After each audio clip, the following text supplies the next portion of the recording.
Another great new feature that we've got with this latest edition of Maestro is the ability to edit dashboards.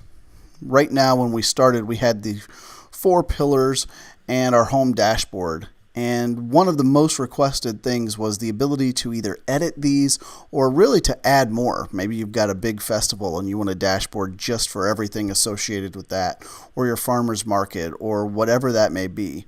So we've given you the ability to edit and add dashboards. With this button over here on the upper right hand corner, you can edit those. So maybe we want to change economic to, we want to shorten this up and just put economic econ vitality. And we're going to add another one for our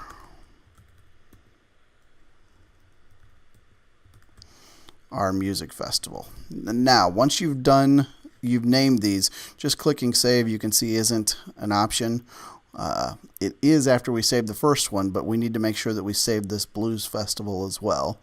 And now when we click save, everything will reload.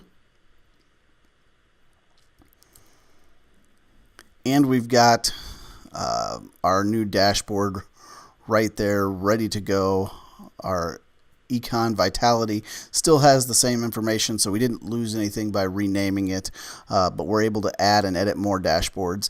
And as we go on and you're adding multiple dashboards, you can see that we've got this more dashboards button, and you're able to click on that. Now obviously we don't have anything in there because we've only got our 5, but that is an easy way for you to add and edit those dashboards. So if you have any questions with this or you need any assistance, please do not hesitate to reach out to us.